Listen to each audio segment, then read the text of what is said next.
Well, hello, creatives, community, and kind folks out there.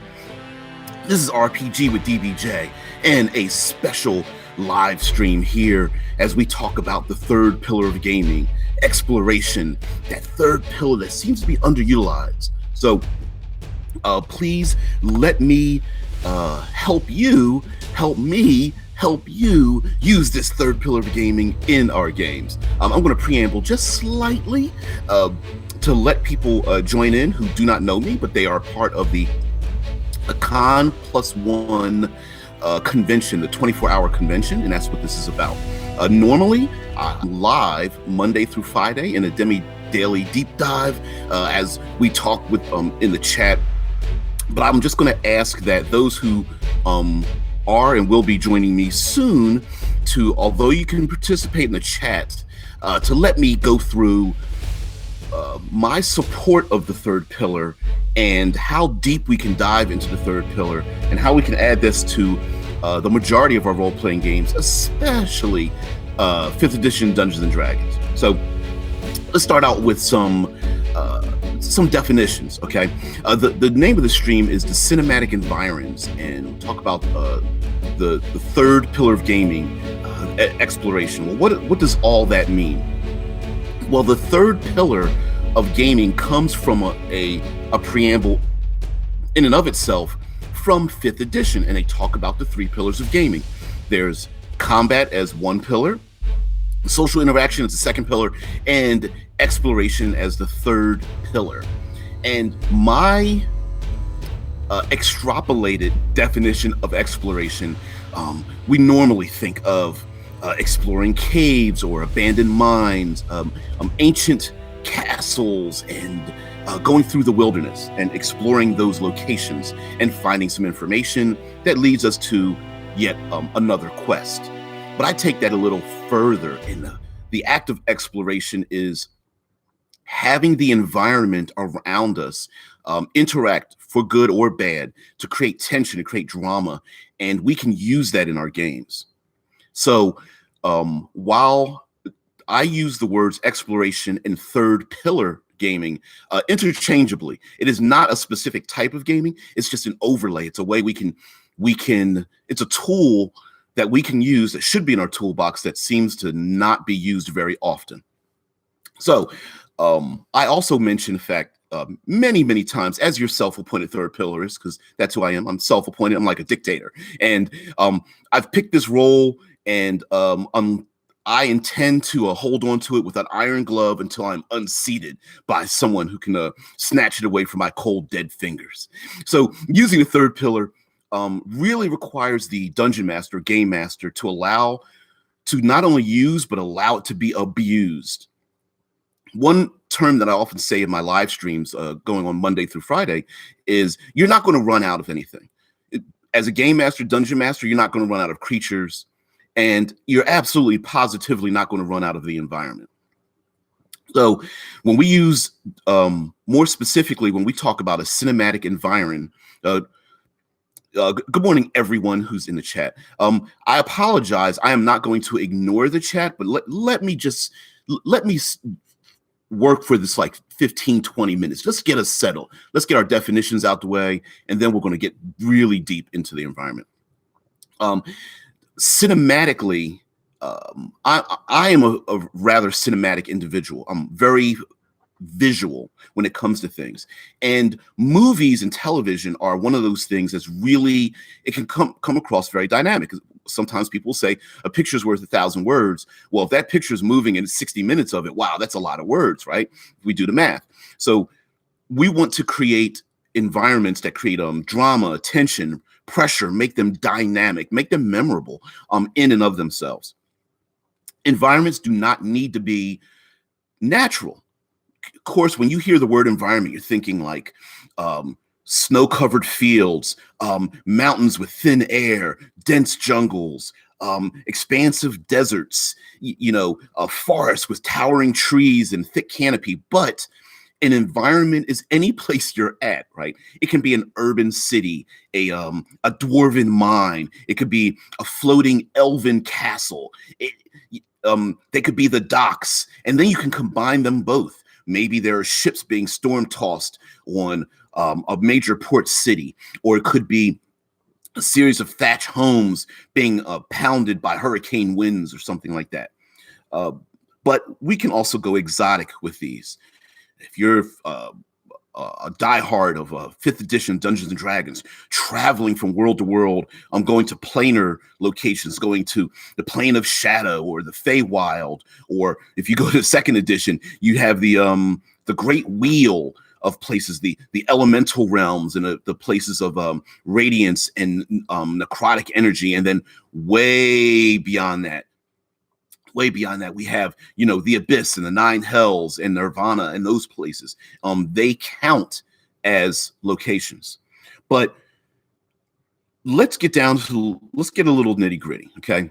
When we want to use a third pillar, the third pillar itself represents our puzzles, our traps, our lairs, our hazards, our obstacles, all in one, sometimes all at the same time. Now, it can get a little bit confusing, because when we take a look at our player books, you have to get online to look for puzzles.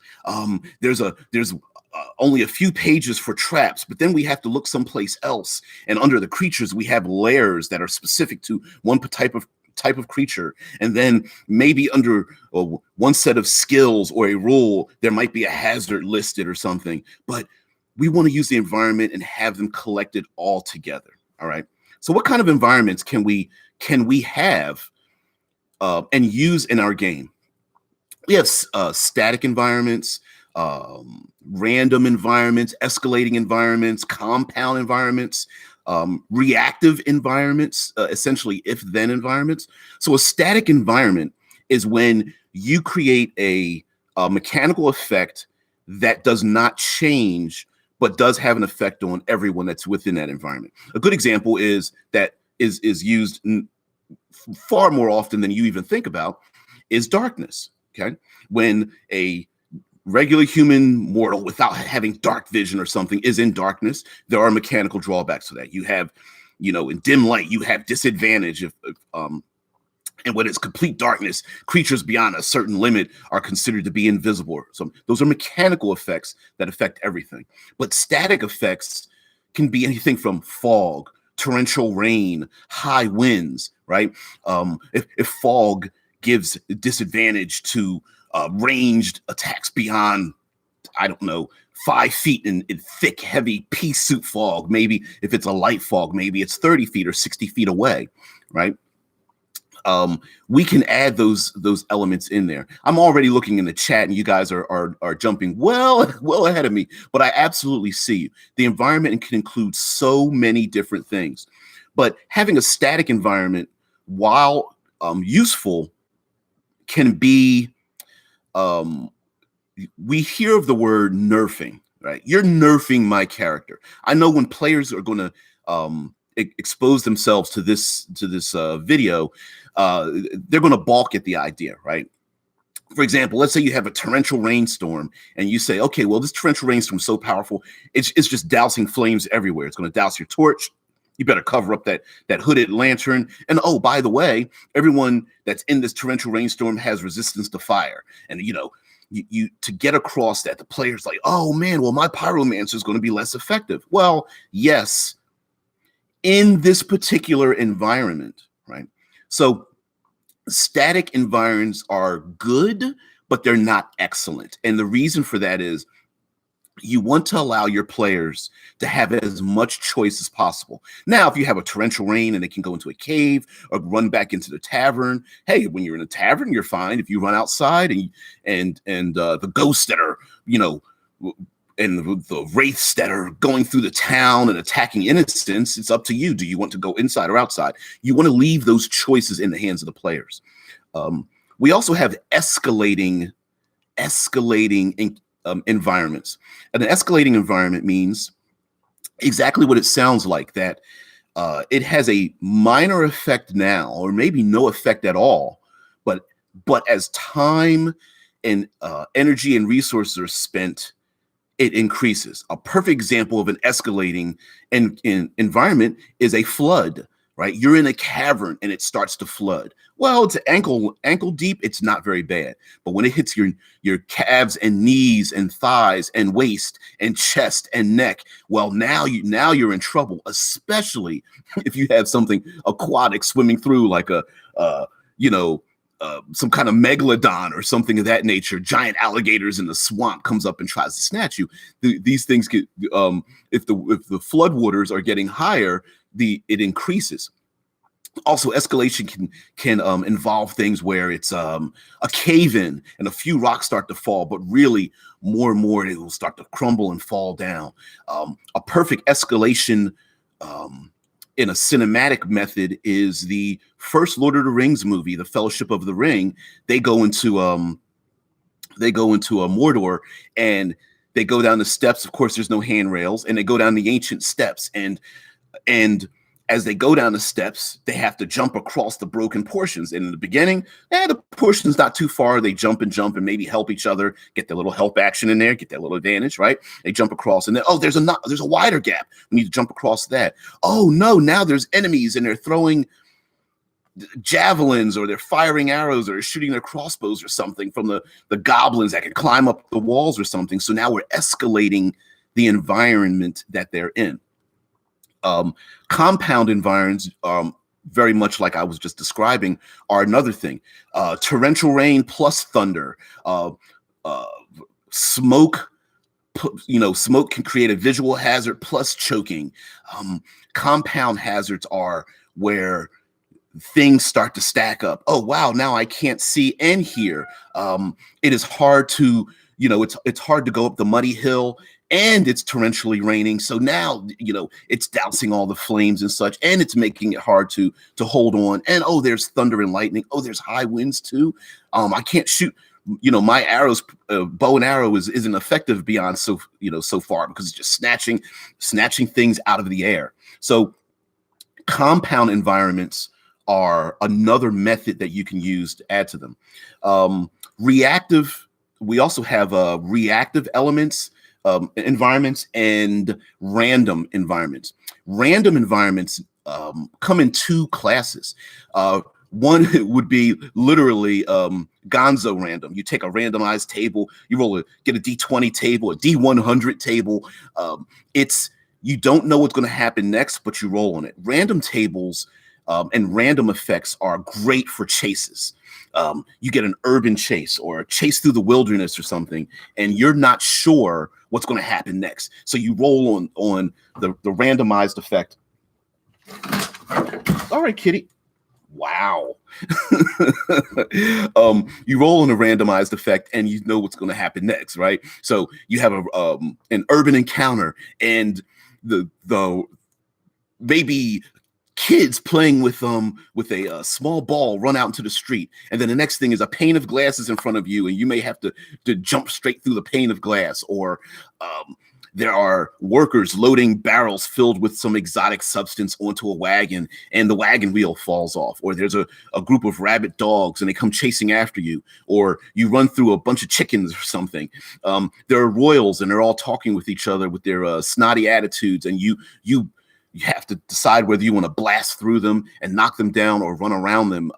But if you blast through them, the guards, they might be there, or there might be city guards when you round the corner. It might be a dead end, a muddy street. It could be anything, a collapsed building or something. So those are random effects. And then there's reactive environments. A reactive environment means literally if then. So a reactive environment is one where if the players do something, then something happens. So a reactive environment, I did this yesterday. I kind of went over one of our cinematic environs, the plains and grasslands. And so there's like chromatic flowers. And if you disturb the fronds, if you dash through the fronds, you just take a run and you just want to blow through them, then the spores are released and they'll have an effect on you. You can have a rope, the classic, rickety rope bridge across a chasm with a raging river down below. And if you are careful, then you probably will make it across, but you'll be slower, or if you decide to run across without using much caution, then there's a good chance your foot's going to go through one of the rotten slats, but you'll make it across quicker. And reactive environments are ones where if the players perform something, then something happens. They're on a frozen lake and someone, the barbarian, wants to run towards the orc horde that's trying to meet them on the field of battle and on top of this frozen lake. Well, if you start running, chances are you're probably going to have disadvantage or keeping your balance. But if you start to move slower, maybe you keep your balance much better. If you take your axe and try to chop through the ice, then there's a good chance it'll crack and yourself and or others may fall through. So having a reactive environment is one, and using all of those descriptors that I'm talking about. So maybe there's torrential rain, and then the torrential rain leads to flash flooding, and that flash flooding leads to mudslides. And then along with the mudslides, now we have some high winds. And okay, now it's really becoming storm of the century. Now we're having random bolts of lightning strike down. So you can start escalating, and then have compound effects. And then the next day when the storm ends, now we have fog and such. One of the great things about using the environment, whether it's natural or urban, is also foreshadowing. Traps tend to be one of those things. It's like a gotcha, like, you missed, you didn't see the pit trap, you fall in. And we don't want that, right? We don't want the gotchas anymore. Sure, that was a mode of play, OSR type gaming, but really we want to give as many tools as we can to the players to have them interact with our setting and our world, and we want them to be part and parcel of it. So gotchas, the you missed it, you're in danger, save versus death, doesn't really work in gaming. When we those players, we want them to be part of our game. So foreshadowing, you see storm clouds on the horizon. Foreshadowing, you enter the border of the thick, dense jungle, and you explain to them, that this trek will be hard. Your wagons will probably be nigh impossible to take through here, and you may even need to get other mounts. Your horses trying to struggle through the thick sludge of the jungle or something. Same thing with deserts and the heat, and all kinds of hazards that you can add into it. So you really want to create a lot of choice and foreshadow the dangers that they may encounter as they're going on. All right. Also, not only will this create memorable encounters, but they will create non-combat usefulness. All right. So non-combat usefulness is something where we tend to forget the environment because combat and non-combat usefulness, to be honest with you, but we tend to forget the environment. Let me give you an example. In 5th edition Dungeons and Dragons, we have some maneuvers. We have like a shove, a knockdown maneuver where you attack them, and if you make a strength versus strength check, you can push someone 5 feet or knock them prone. And there's also a disarm, which is basically the same thing. You make a roll, like a strength versus strength or strength versus dex or whatever have you. You succeed, you disarm them. And the problem with that, a lot of players say, well, when they get their action, all they have to do is stand up from their prone or reach down and grab their weapon. It's a useless technique. Well, sure, in a non-dynamic environment. It's perfect if you're on that rickety old rope bridge and you kick somebody off of it, right? You're on a castle wall and you do a shove maneuver, boom, and you kick them off 20 feet off the castle wall. Not only do they fall down, they suffer damage and they got to get the heck back up. How do they do that? You could have solved the problem. Who cares how many hit points they are? If you kick somebody in the chest, you do the classic 300, like, this is Sparta, boom, and he kicks him in the chest. Where does he fall? Into a pit. Right? Those kind of things. You kick somebody off of a ship, you tackle them down a muddy slope and they start to fall. You take your pole arm and you slam someone that's in a jungle and you disarm them and their weapon goes flying into the murk and they lose their weapon in the murk. Or there's an avalanche starting and you knock them down. So the problem is not the maneuver, but where you're using maneuver and how you can use these maneuvers, both the good guys and the bad guys. And as many of the brilliant people who join me on daily shows, they'll tell you, listen, you be the first to do it. If you think your players, the thing is, Foolish Kiwi said this the other day, like, if your players are not using and abusing the environment, you do it. Have your NPCs take that tree that's now loose in the roots and knock it down to create cover, or have it roll down the muddy hill after the players. Have the kobolds move the small rocks to create a landslide or something. Have your enemies try to cut the ropes on the rope bridge. Have the guardsmen take their shields and try to shove the PCs off the castle walls, and then when the PCs are, wait a minute, I can do that? I can. You mean I can set fire to things? I can knock things down. I can lock doors. I can cut the chains or the ropes on the portcullis to trap people in it. I can actually use and abuse the environment. And the short answer is hell yes. Now let's go about and see how we can do this. So the non-combat effectiveness of using the environment we often see players trying to compare themselves to other players. My character doesn't do as much damage as the other one. It's not about the damage, it's about your effectiveness in the game.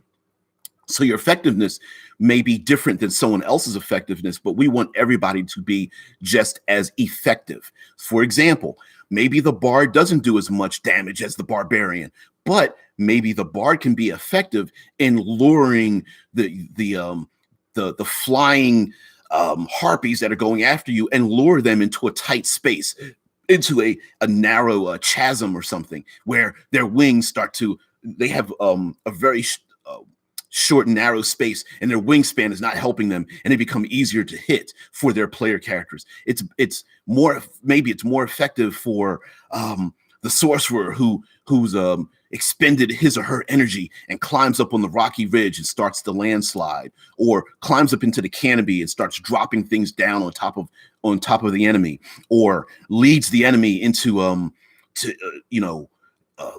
the natural pit traps that are all around the forest, and waves to the enemy as they start rushing towards you, and they fall into the pits in these shallow caverns and get stuck down there. And then, oh, hey, let's pile that broken tree branch that the enemy dropped on us, and let's roll that over the pit and trap the 5 orcs down in there. Ha, I got rid of 5 orcs and I didn't have to swing a sword. What did you do? Right? So you can use and abuse those things for both combat and non-direct combat effectiveness as well.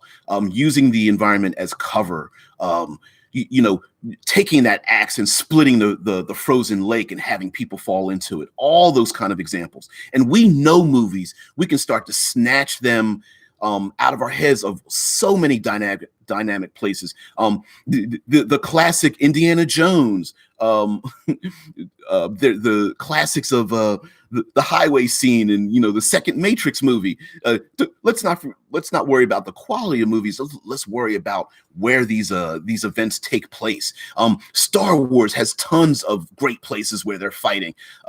It's great to have a lightsaber fight, but what if during a lightsaber fight there magnetic force fields that prevent you from going into the power plant of deep down into the into the base, and when you're fighting, the force field activates and it separates you two, and Darth Maul's pacing back and forth like a caged lion, and as a Jedi you sit down and just center yourself, gathering your strength, looking at your character sheet for those force points, right? It's that kind of thing that allows things to happen. Now, as a game master, how do we use that? Well, we want to enable that if our player is going to spend an action that is not combat, directly combat related, we want them to be as effective. It's pulling the tapestry down and dropping it over to orc and giving them a blanket party, right?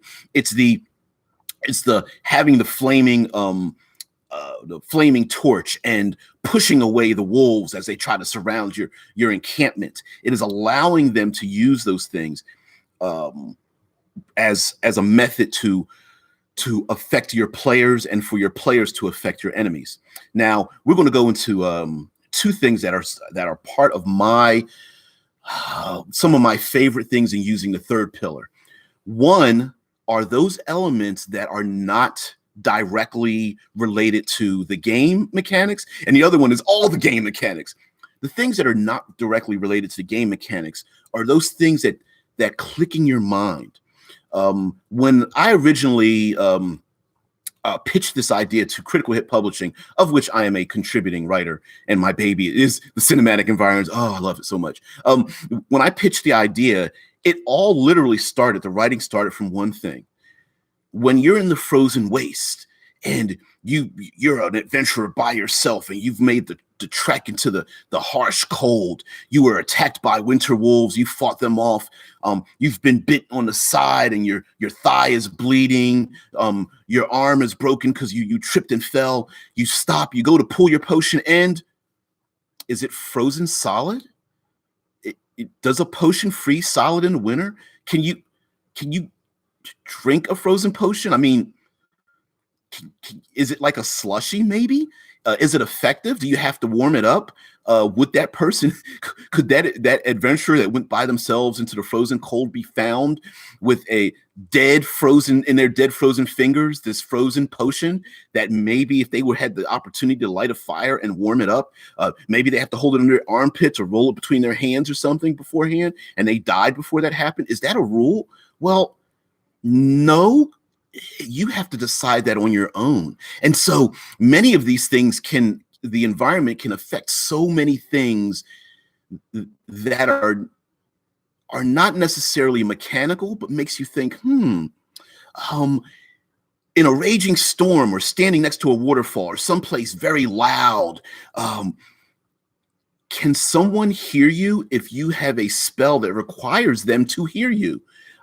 Like a command spell or a hypnotic spell. Can they hear you? If you're in heavy fog and your allies are spread around, the rogue goes to sneak around and wants to sneak attack someone, and the ranger wants to take a position high up in the tree because he's got an excellent line of sight and has been in the wilderness for a long time with fog, and the cleric goes, my healing spell only targets those people that I can see. If I can't see them in the fog, I can hear them, but I can't see them. Does that affect my spell casting ability? If I'm in smoke and there's a burning forest fire and we're trying to escape while the enemy or these beasts that are running out of the flames attack us because they're in their panic or their hunger and there's a fire, and I start breathing in the smoke and I start choking, can I verbalize? Can I yell to my friends? Can I verbalize a spell if I'm choking? Those are things, those little things that happen, and your hands going numb from cold, your feet going numb, being pelted by debris in a hurricane. Those are little things that can happen that are both awesome and wild, and you have to make those decisions amongst yourselves. Yes, I'm still looking at chat. Like Joseph Keenan says, a random botch table for equipment table, frozen potions, sanding your blaster. Yeah, and believe you me, I include that stuff, right? I've got one where it's like you pick up little critters as you go along in your backpack. That harsh blasted land where there's a geysers spraying acid, maybe some acid got on the bottom of your backpack and it rips open at one point. You're hanging on the side of a cliff and the backpack opens up. You lose a weapon. You have frozen potions. Oh, whoa. That's nasty. Sorry, guys. Forgot. So anyway, you having those things, but let's get a little deeper, right? We're deep diving a little bit, right? Let's go into some of the mechanics. Players, beware, because I'm going to give your DMs, GMs out there, a crap ton of things you can do. The environment is also a way to challenge your players. Sure, you can reskin this as how do I drain my players of their resources? It can be viewed that way. I'm sure. As your self-appointed third pillarist, I do take this positive stance on this, but my opponent may use this against me when we're in a caucus together. But I'm gonna stick by it. Okay, the environment can drain resources instantly or long term. Instantly, here's what I'm talking about. I'm going to go through because I wrote myself some notes. Wow, I actually did this time. Okay, here's some resources you can drain: hit points, stats, um, saving throws, draining abilities, blocking them, draining them temporarily. And all of these things are instant, temporarily, 1 round. Some of these are even greater. It's for a minute. It's more for 1d4 rounds. It could be 10 minutes. It could be for an hour. It could be for days. So let me go through stats, hit points, drains and saving throws, knocking one of those 3 death saves off of you or more, losing your items, losing your equipment, losing time, meaning it takes longer to perform a certain action. I need to pick this lock, but there's also other things going on. It's going to take me longer to do it. Draining your energy with exhaustion. I include despair. We have a despair mechanic for mental exhaustion. It can drain spell levels, bonus actions, draining portions of or in your entire movement. It can drain your senses, blindness, deafness, your ability to feel things, manual dexterity. Maybe it costs you a dodge action, a disengage action. All of those things, it can temporarily knock out a skill or two. All of these things can happen in an environment. Got to give you some examples, okay? You're on a rickety rope bridge. It's swaying back and forth. It's windy out. It's going to take you moving at normal 30-foot speed, right? We're going into mechanics here. It's going to take you 5 rounds, 150-foot long, 30-foot movement. It's going to take you 5 rounds to get across it. You can dash if you want to. Here's that if then. Here's the reactiveness. Here's putting it in the hands of the players. Well, I want to run across the rope bridge. Sure. Okay. It's only a DC 10 to get across it. Okay. If you run across it 60 feet, 60, boom, 3 rounds, you get across faster, you're going to have disadvantage to make that acrobatics check to keep your balance as you're on it. Well, the wizard's like, well, I'm not that, a DC 10. I'm probably going to fall off of it. What if I hold on? Guess what? You can move slower. Let's move at half speed, 15 feet. You'll get advantage on it. Or you could even say something like, the rope bridge, if you hold on, it's going to definitely take up one of your hands. So you can't both cast a spell with one hand, hold up your holy symbol, and hold up your arcane focus with one hand, and then also with your other third hand, pull out your material components, and then with your fourth hand, hold on to the rope. Something's got to give here. Maybe you're climbing up a steep hill and there's enemies at the top of the hill and you have to crest this hill and there's tree limbs and such and they're attacking you from below. Hey, you got to use your hands, at least one hand, to hold on. Oh, I don't want to use my hands. Okay, that's fine. That means when you get hit, the DC is as much damage as you take in this round. So if you take 18 points of damage, the DC is 18, or you slide downhill, right? You fall prone and start to slide, whatever. You can make up any of these things that you want in your games and have them. It costs a bonus action to stay safe. There's arrows flying through the air. What is it? We're going to fire so many arrows it'll blot out the sun. And then you got the laugh where it's like, yeah, then we'll just have to fight in the shade, right? Is that a defensive action you have to take so that you're blocking yourself from these arrows? Like, hey, I'm going to use a defensive action. I am not going to attack and get hit by these arrows. Okay, maybe the other player's the barbarian. Like, I got resistance to piercing damage. I'm fine. Whatever. I'm fine.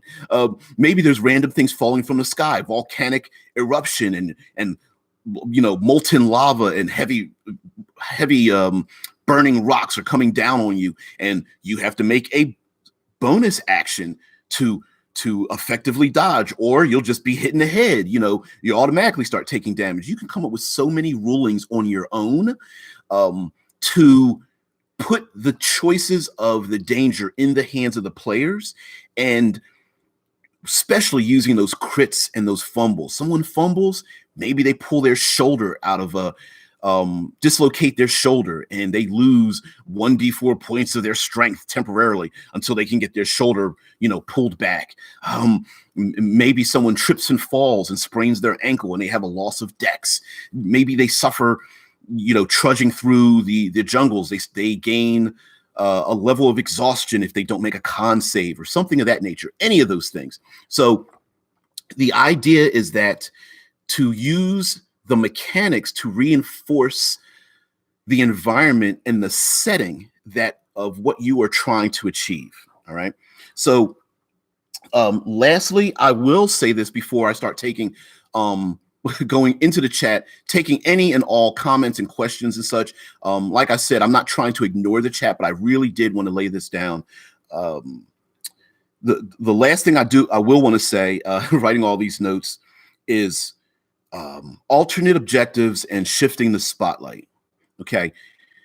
Oftentimes when you have creatures and there's a complaint by DMs, man, they just blasted my creature and they're dead. There's a complaint by PCs, man, we just got tosed by the creatures and there wasn't anything we could do. The environment allows you to set up alternate objectives and shift the spotlight around. And what do I mean by that? You have your classic alternate objective, right? And using alternate objectives other than kill the creature, creature kills you, can really change the focus of why it is the players are engaged in what they're doing and give them an option. Do I run? Do I stay? Do I trick this creature? Do we pause? Do we have some patience?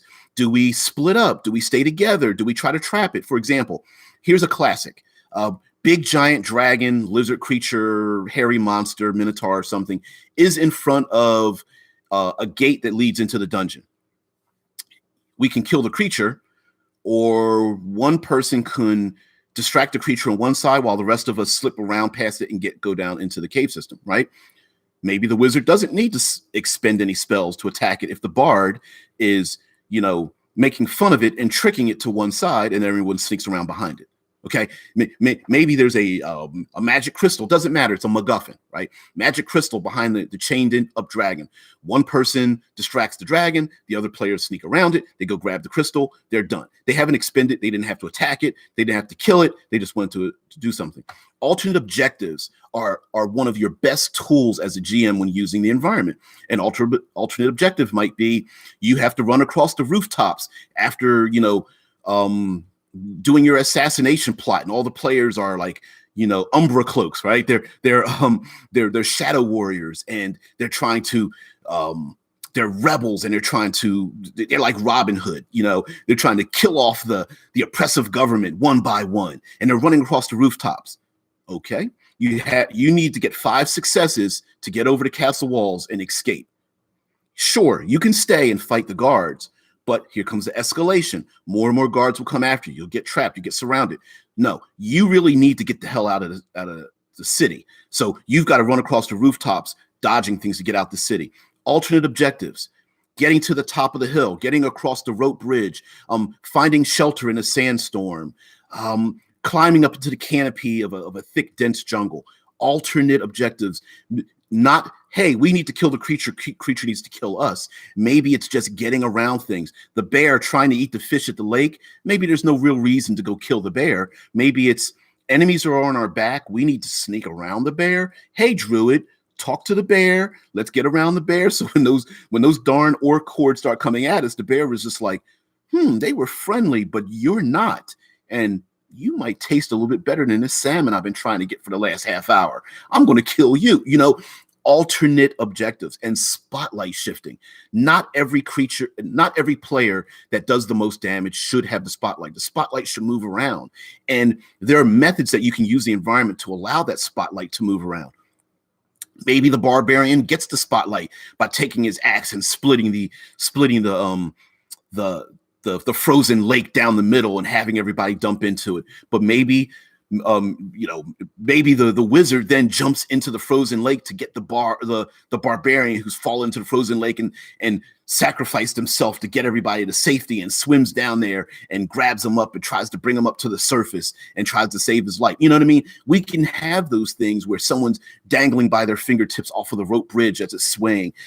Someone's dangling by their fingertips off of a cliffside, or dangling by their fingertips running across rooftops, dangling by their fingertips in a elevator shaft in a dwarven mine or something, right? Here we go with the fingertip holding on to, right? There's a raging river and it starts to sweep one of the players away downstream, and those kind of things can happen. You can use those things in your environments. So that is what I'm saying. The last thing I'm going to do is a slight little plug. Cinematic Environs. Yesterday I did one where I basically did a flip through, a page through of in the plains and grasslands environment. But these are for sale. These are the dead tree versions. We even have one here called Aerial Reaches. This is literally the all about aerial environments, everything from storms to more exotic things like etherite fields, where it's like basically your equivalent of your Dungeons and Dragons asteroid belt, but instead these are like etherite belts and stuff. I mean, chromatic clouds and all those kind of things, torrential storms and winds and all that kind of business. Sky pirates and using them. So yeah, we've got Aerial Reaches. Very, very exotic. Then we have something called survival. We get online, look at YouTube. There's people who've done reviews of these. This one literally is built around real survival tactics, although there's a disclaimer, please don't use this book to use real survival tactics.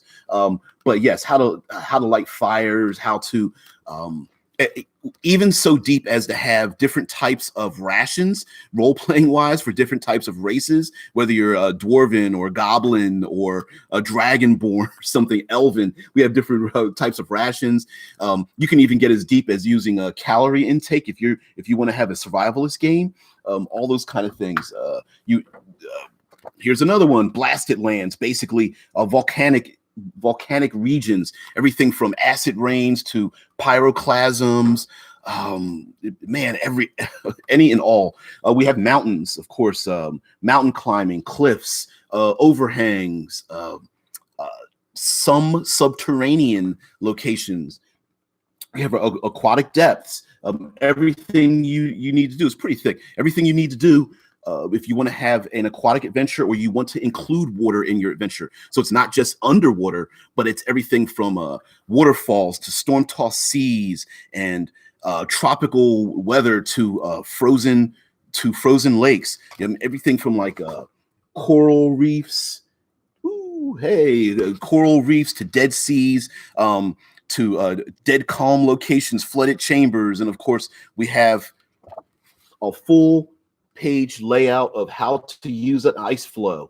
How much damage can the ice take? Where's some fumbles that can happen to you? One of my favorites on here is the victim spins in place, turning their back to the action and any potential danger. Yeah, punch somebody in the head and they spin around. Desert Waste is another one for the cinematic environs. Sandstorms, quicksand, quagmires, salt flats, wastelands, everything like that. And our very first book, Arctic Lands, avalanches, et cetera, et cetera. By the way, for Con+1, we're doing a giveaway of every one of our cinematic environs, a PDF of each one of those. I'm not in charge of how it is randomly being given away, but I am in part of it. So, guys, I'm in the chat. I'm going to the chat. Anybody and everyone who has, I know you guys are already in your own world. You guys are talking amongst each other, but anyone and everyone who has a question or a comment or wants to, hell, you can ask me anything randomly. I would prefer it to be about the third pillar of gaming or exploration, but we can talk about anything. Let me know if you have any questions. Please post them in the chat. I will continue to ramble on. Please interrupt me. A good idea would be to put DBJ at the beginning of it. Just like the title suggests, that is me. What is my favorite hat? technically these aren't like hats. They're like scarves. They are the skiers' winter scarves. They go around like the neck. You pull them up over the nose, and I've got like a crap ton of them. So they come in all kinds of fun colors and shapes and stuff. I initially got them for work because my hair is quite long, and as a mail carrier, I've got to keep them back, keep the leaves out my hair and the bird mess and all that kind of stuff, the pollen. So I just, you can kind of tell, you can say, hey, did I see this video before? I haven't seen that thing on his head. So yeah, that's why I wear them. But using the environments, one thing that I didn't bring up is reskinning. Maybe I'm telling people how to make their own sausage, but I'm going to tell you to do this anyway. In your favorite gaming book, whether it's Dungeons and Dragons or any other gaming system, chances are you have like spells, whether it's psionics or something like that, some kind of extraordinary powers. Maybe there are probably traps in there. There's NPCs. There's monsters. Chances are you can reskin them and just reskin them as your environment. Oh, someone brought up a Blue Planet. I don't have the game. I've played it like 3 or 4 times, long time in the past. Great setting. Definitely aquatic, underwater kind of thing. It's awesome. A great place for me to bring up something as well. But let me get into the reskin. Okay, let me give you an example. You're a game master. You want to add traps to your thing. You're like, man, they got bear traps. They've got pit traps. They got collapsing ceiling traps and net traps. How can I use them? Well, it's not necessary for you to create a man-made trap. I mean, you can, but traps can be reskinned for the environment. For example, players are spies. They're assassins. They're shadow warriors. They're running through cities. They're running across rooftops. Maybe an abandoned building they run across. The rooftop is a pit trap, and running across it will cause it to collapse. Their weight causes it to collapse. It is a pit trap. You fall through the roof and you fall down into the roof. That's a pit trap, right? Maybe someone's running across another rooftop, breaks their foot through a shingle, and it gets trapped. There is your bear trap. They run through the roof. They go to save their friend who fell through the roof. They're inside of an abandoned building. You're fighting off enemies, and all of a sudden, the abandoned building starts to collapse and it starts to fall on top of you. There you have your collapsed ceiling trap. Then we get to the edge of the city. We're trying to climb over the walls and whatnot, and someone decides to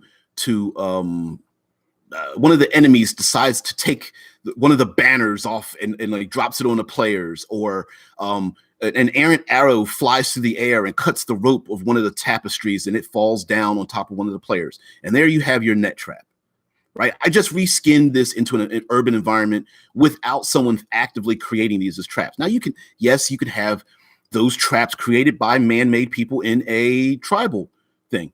People dig pits and put, sharp spikes that are poisoned at the bottom, have those, exist. The bear trap, it's just a trap that's only deep enough for your thigh to go into it with spikes pointing down. And if you try to rip your foot up, it's going to dig into you. Yeah. Joseph Keenan says, Blue Planet, it's great.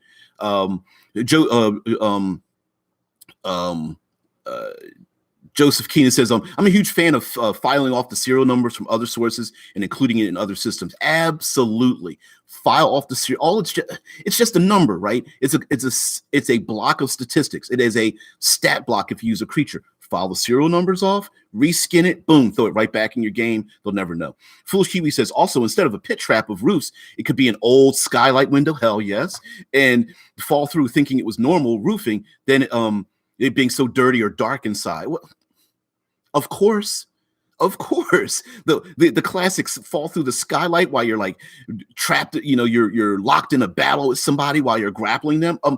Let's go into another thing. Grappling's useless in 5th edition, is it?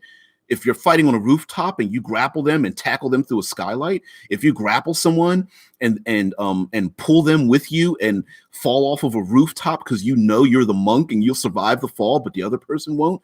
Yeah, grappling's useless. Nah, I don't think so. It's where you use those tactics. It's where you use them. Joseph says the urban explorer traps, either ruins or just maintenance of buildings. Shoot, unloading equipment on docks, right? You have those big cranes. You could have like the like maybe wooden cranes if it's ancient, or metal cranes in modern day that are lifting pallets of equipment out of ships. And you have the parkour, the free running, right? You're climbing up onto the pallets, and it's lifting up in the air, and there's like half a ton of equipment on it, and you're having a sword fight with somebody while you're on a edge of 100-foot crane that's lifting something up, and you can cut the cords to make the stuff fall down on somebody, that kind of thing. Foolish Kiwi says, people underestimate the power of hold them down for me. Heck yeah. Hold them down. Teamwork makes the dreams work, says Azala. Yeah, exactly. I mean, it depends on where you're using, what you're doing, working together. Sure, my action might feel useless because I'm grappling someone, but it sure as hell might be awesome if I'm grappling and that barbarian gets to hack his head off with advantage while I'm holding him down, right? That's the thing. Foolish Kiwi says, not every combat action needs to be a solo act. On my giant, I've thrown a human onto the dragon to help us, so it'll work as a team. Hell yeah.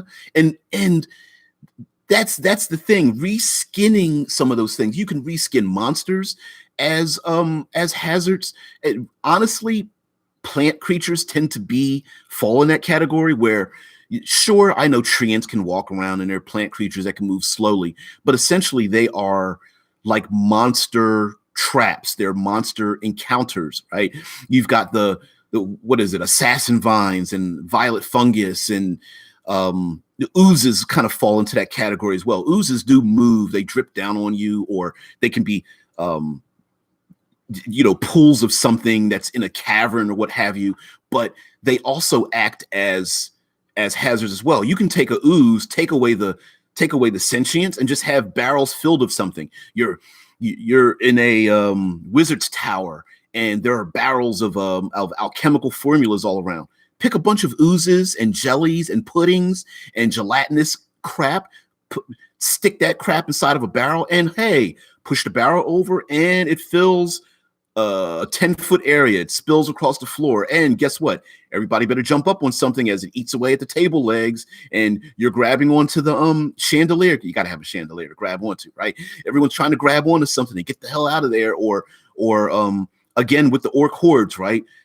Throw the barrel in there. Someone else, shoots an flaming arrow into it. Close the door and hear the explosion behind you, right? Those are the things that can happen if you allow the environment to be used. And one of the methods that I absolutely positively use as I went through in the beginning of this video, and I really want to reiterate, is that everything that I talked about, and if you know me, if you are part and parcel of my show, I ramble a lot. I get distracted by things. I have 1,000 ideas running, a mile a minute in my head. All of that stuff I write down, and that's why I need Alex and Rob, part of Critical Hit Publishing, who takes my rambles, who takes my chaos. They take that, they put it together, and it makes something like this, where you have, desert waste. And we talk about things like sand dunes. And are sand dunes static? Well, not necessarily, right? You could take a sand dune and let's say, here we go. Let's take something like, let's take a look in the chat. Joseph Keenan says, mostly talking fantasy, but in sci-fi, you have variable gravity on a spinning station or spaceship. Hell yes. Radiation, chemicals, you can't see, smell, you can smell, but you start getting sick. Vacuums, explosive decompression. What you're talking about, spin stations, like spin gravity versus microgravity. Imagine you having a running fight through like a torus, a wheel station. So the horizon spins upwards, and so as you're running around the station, maybe there's like maglev things are going around, or the station is so big it has its own river down the middle of it, so there's a available hydrogen and oxygen inside the space station, and maybe if you hit someone hard enough, they go into low gravity situation, or maybe you have to bounce off the walls with your monoblade katana as you slash past each other, bouncing off the walls in 0G. You're having a jujitsu fight in 0G because there's no gravity to hold on to, but you sure as hell can throw someone's body and you grab them by the arm, and then as their mass goes past you, you snap their arm back in the opposite direction, breaking it. Don't act like I haven't thought about this, okay? You know what I mean? The threat of radiation fighting in spacesuits, and if my spacesuit gets pierced, there goes my air. There goes the fact that the sun is about to come up because it's going to blast us with we're on the surface of Mercury and it's like friggin' cold. But when the sun comes up on past the terminus, all of a sudden now we're going to get blasted with, I don't know what the temperature is. All I know is that it probably just completely obliterates flesh, right? So all those things, you're going along the space, as Zala says, you're going along the spaceship, then suddenly the power cuts and you start floating. Yeah, maybe someone's unloading cargo into the cargo hold and then the gravity starts to go. And so you have heavy equipment moving around in 0G, and yes, it's moving slowly, but the mass is still there. So imagine getting trapped behind a 5-ton pallet and it's slowly starting to crush you against the walls before it bounces off the walls and goes near someone else. JK says the first season of The Expanse when they used micro G to get to the Rosie by bouncing off of each other. Hell yeah. Or when they had to communicate with, I think it was second season, where their comm links went out, and in order for them to communicate, they put their helmets together so that their voices vibration can go from one helmet to the other. It's those little things, right? It's not really a mechanical thing, but it's those little things. Hey, I need to communicate with you. I'm going to put my helmet together. Or when they were caught, micro debris blasted through the ship and killed one of their members by blasting his head off when they were strapped down in their chairs, and you could see the blood coming out of his neck and pouring out the whole of the ship. Great stuff. Foolish Kiwi says, I've always wanted to do a crazy short segment where you're in a hall that's super skinny, so you can't move left or right, but it's super tall. Then the map becomes sideways like a Mario game for a room. Yeah. I mean, we tend not to use some simple things. Tight locations. You know what? Yeah, you're a polearm master, but not here, right? Yeah, you can sure, there's no rules for the wyverns coming to attack you, but in that tight space, they can't reach down at you. Maybe only their poison tipped tail is trying to spike and hit you down below. But maybe the halfling's like, hell, I'm going into the tight space. He can't follow me in here. It's having being a GM and looking past it's not in the book that says that flying creatures that with wings are limited for, in tight spaces. It's you as a GM going, you know what? That should be a thing in my game. I am going to have things happen in my world that make sense for my world and have my players use those things. You want your players to use, and I follow this with abuse. You want your players to use and abuse the environment, and absolutely positively need to. All right. So before I end the stream, because I know some of you, this is for the Con+1 a convention, online convention for 24 hours. Some of you have to go. So I'm going to let you go now. The Foolish Kiwi says the GM's ultimate weapon, the rule of cool. Hell yes. And if I think a player comes up with a cool thing, I'm not going to kill. I do not want to kill their enthusiasm, their great idea, their spotlight. Don't kill it. Allow them to go. Zala says, I got into an argument on the Paizo forums about that kind of thing. Quote, it's not in the rules. Adding house rules like that can make further issues. No, it isn't. Here's the deal. It is emulating the realism you're going through. And at me as a GM, if I'm game master or anyone that's a DM, I want to emulate the type of realism I want, whether it's cinematic. Yeah, Foolish Kiwis, it's only an issue for poopy heads. Exactly, right? It's only an issue if if we at the table, there are no rules police, right? We're all at the table. You say, man, my halfling's going to um, duck under a tight space.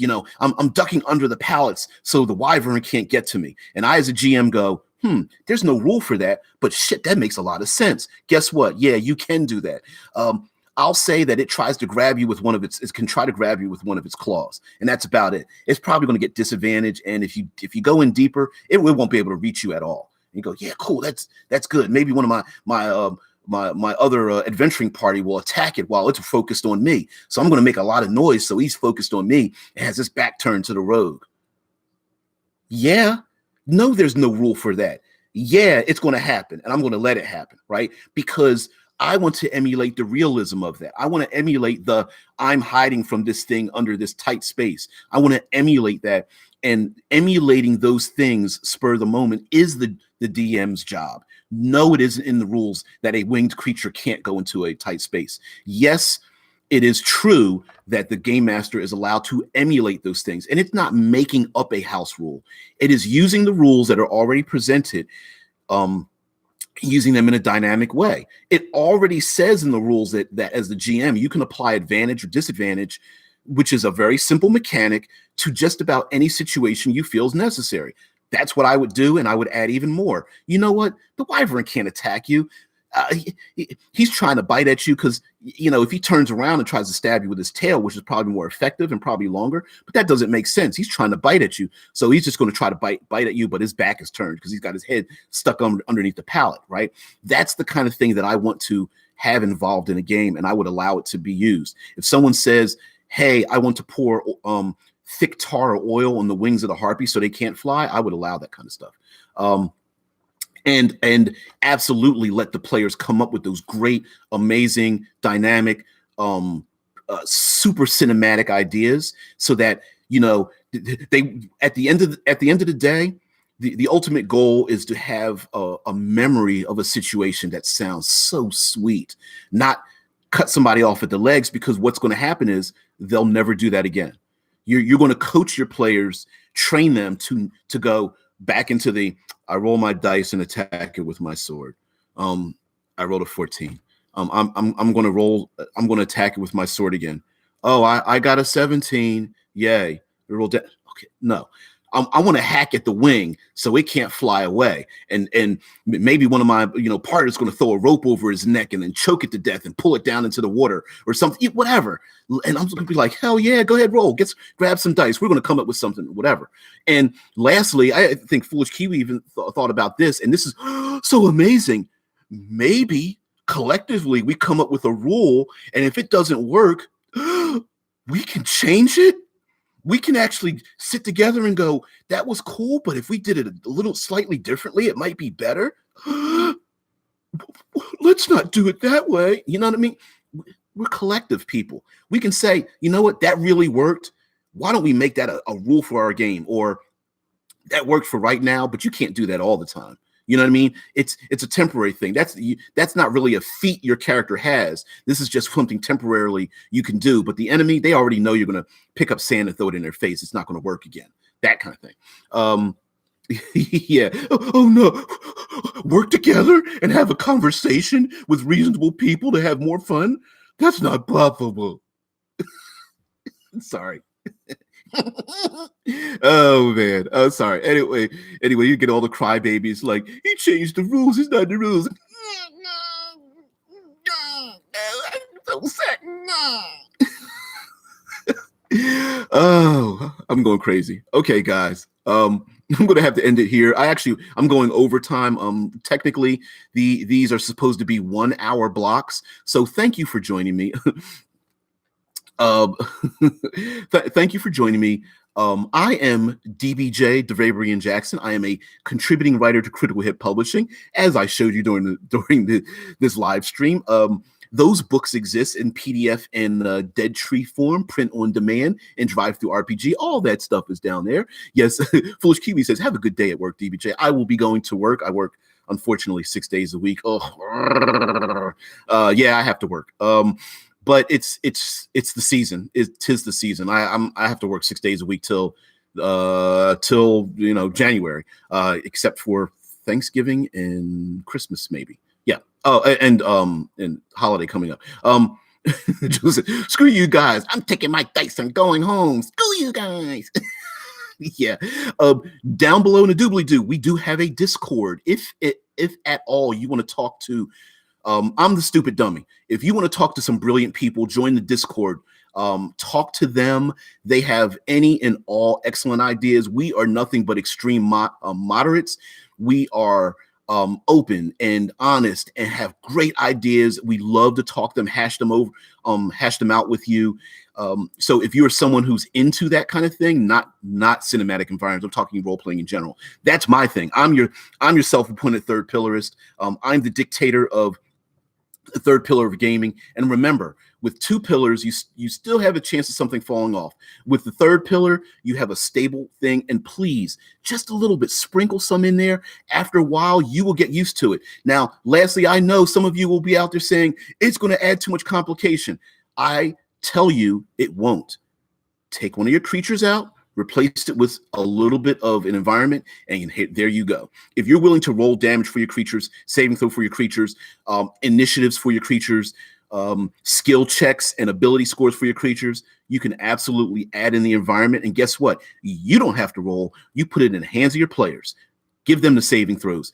Give them the ability checks. Give them the skill rolls that they need to use. DBJ Foolish Kiwi says DBJ says he's a dummy, but we all know he's wisdom 19. Oh, thanks. The other day I added audio to one of the videos, and the reason I did that was because no, it is not the beautiful music that Kiwi may be working with at the moment, but it was. I had actually never added a full ambient soundtrack to something, and I was like, shit, I don't even know if it's going to work. So I wasn't sure if from on your end, whether you guys would hear my voice over what the hell's playing in the background by modulating my audio. I wasn't sure if I was able to do that with YouTube. I've heard rumors that people who tried to do that, the audio, it doesn't, you're not able to bring the audio down enough to hear the person's voice. So guys, thank you for joining me. I'm DBJ. I got to get out of here because I can go on for hours and hours. We love to share ourselves a slice of digital pizza. But thank you very much. Glad to be part of Con Plus One. If you have fun. Nah, probably another 12-hour day, and I know people are going to call in. It's Saturday. People aren't going to show up. Plus, it's pay week. They're going to stick me. I know it. I already know it. And there's like 3 people who aren't going to be there, and we already know why. So they're bastards. I mean, I get paid, but whatever. Stupid. Thank you very much. This is the part of my day that actually makes me happy, is why I'm addicted to it. Join me Monday through Friday, 6 a.m. Eastern Standard Time for Demi Daily Deep Dive. I say Demi Daily because there may be an chance where I'm not able to join the live stream like yesterday. So those things will happen. They may happen. It's just a thing. But so thank you very much, guys. Have a good one. Check us out. Check people out in the Discord. Check me out on Facebook. Join Critical Hit Publishing on Facebook. Join Absolute Tabletop, who's a huge Facebook group of nothing but positive, creative people as well. Everyone, have a good day. Thanks for joining me for Con Plus One Cinematic Environs, the use of the exploration in the third pillar.